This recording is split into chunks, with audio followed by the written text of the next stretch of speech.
Hello, my name is Kenny Provines. I'm from Group 11 and I did my presentation on the Vietnam War. So, for what caused it, going back, Vietnam was a nation in Southeast Asia on the eastern edge of the Indo-Chinese Peninsula. At the time, Vietnam had been under the rule of French colonies since the 19th century. During all of this chaos within World War II, Japanese forces began to invade Vietnam.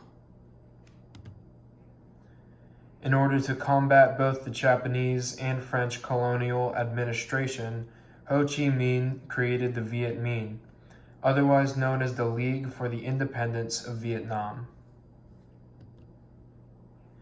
Once the Japanese had been defeated in World War II, they eventually withdrew its forces from Vietnam. Without the Japanese in the picture, that left Bao Dao, a French-educated emperor, in control. Ho Chi Minh eventually tried to take advantage of this opportunity as he led the Viet Minh to take over the northern city of Hanoi. After they had done so, they declared a Democratic Republic of Vietnam, also known as DRV, with Ho Chi Minh as their president.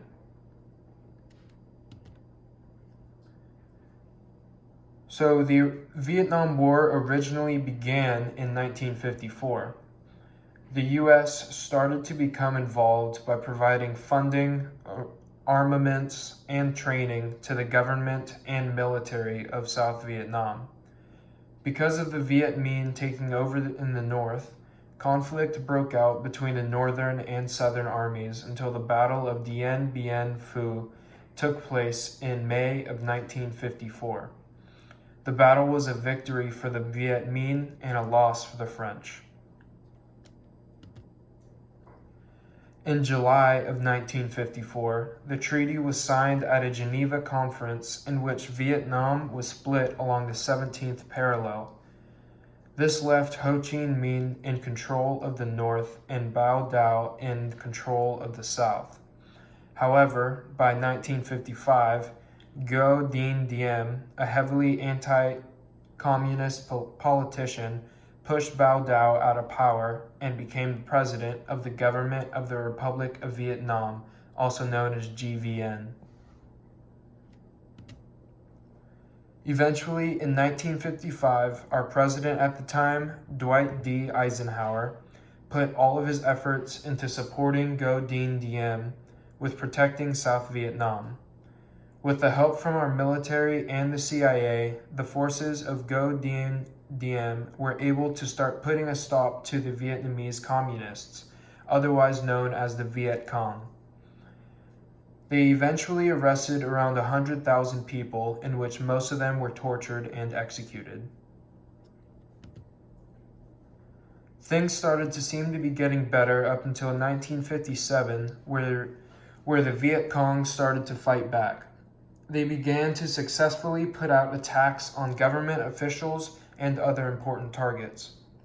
By 1959, full-on firefights broke out between the southern and northern armies. By this time, Ngo Dinh Diem had created many enemies. In December of 1960, these enemies, being both communist and non-communist, had created the National Liberation Front, or NLF, in order to organize resistance against Diem's regime. In 1961, our next president, John F. Kennedy, sent a team into South Vietnam for military, economic, and technical aid to help confront the threat of the Viet Cong. The U.S. heavily believed in the domino theory with Vietnam. This was the belief that if one of the Southeast Asian countries fell to communism, then one after the next will do the same. The U.S. wanted to do everything in their power to stop this from coming true, so Kennedy ended up increasing their support. In the beginning, there were less than 800 troops in South Vietnam, and by 1962, there were about 9,000 troops. Following the overthrow of his government by South Vietnamese military forces, Ngo Dinh Diem and his brother Ngo Dinh Nhu were captured and killed in November of 1963. This just so happened to be 3 weeks prior to the assassination of John F. Kennedy. Once Kennedy's successor, Lyndon B. Johnson, was put into power, he increased U.S. military and economic support alongside the Secretary of Defense, Robert McNamara. In August of 1964, multiple torpedo boats from the Democratic Republic of Vietnam attacked 2 U.S. destroyers in the Gulf of Tonkin. This caused Johnson to order a retaliation of bombing on military targets in North Vietnam. Not long after, Congress eventually passed the Gulf of Tonkin Resolution, giving Johnson a wide range of war-making powers. With this, he began to have planes execute bombing raids, which became to be known as Operation Rolling Thunder.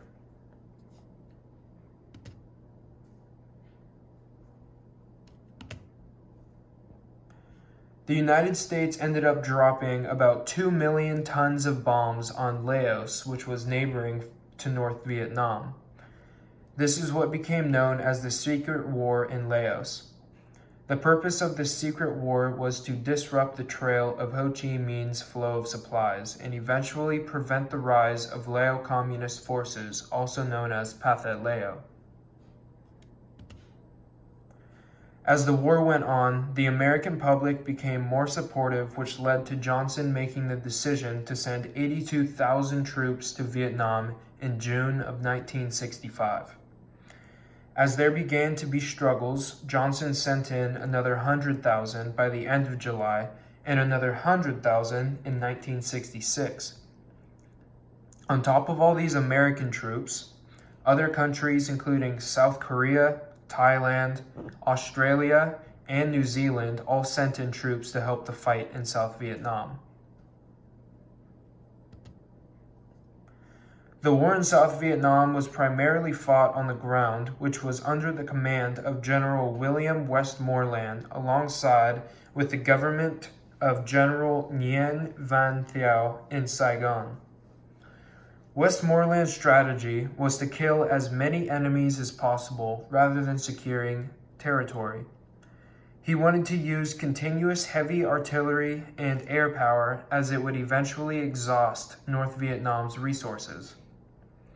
Because of this tactic, large areas of South Vietnam had been declared as free fire zones, in which all innocent civilians were supposed to evacuate from. This made it so that only the enemy remained and their air support wouldn't kill or hurt any innocent civilians. As the war went on, more and more Vietnamese enemies were being killed, but this didn't stop the DRV and Viet Cong. They refused to stop fighting with the hope that they'll be able to regain their lost territory and their manpower. These hopes came from the aid and support from China and the Soviet Union, which eventually helped North Vietnam strengthen their air defenses.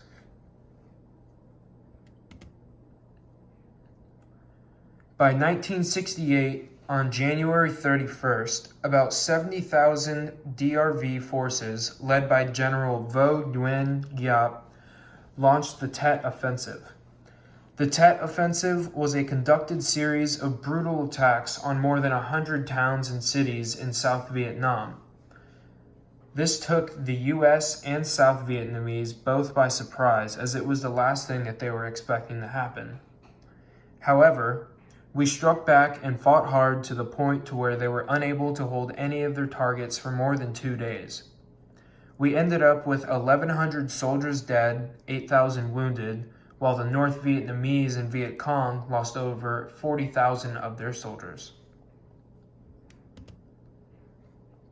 Our next president in 1968 was Richard M. Nixon.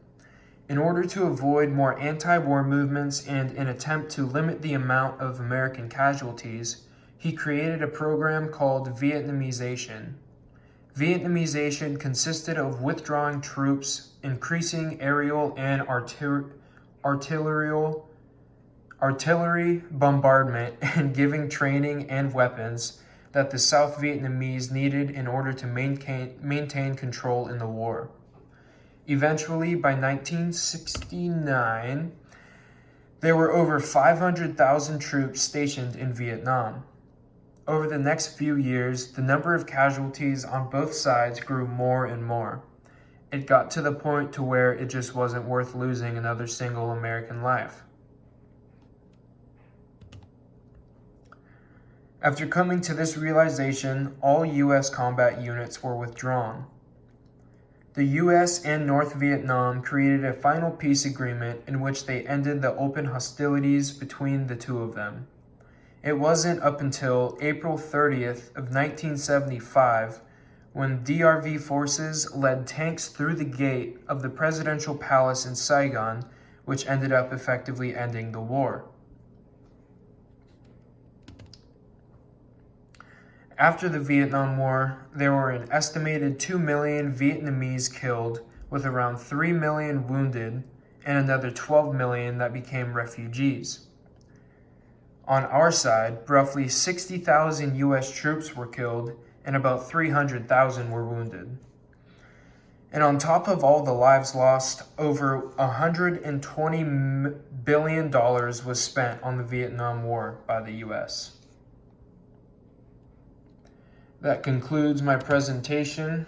Here's my works cited. Thank you for watching.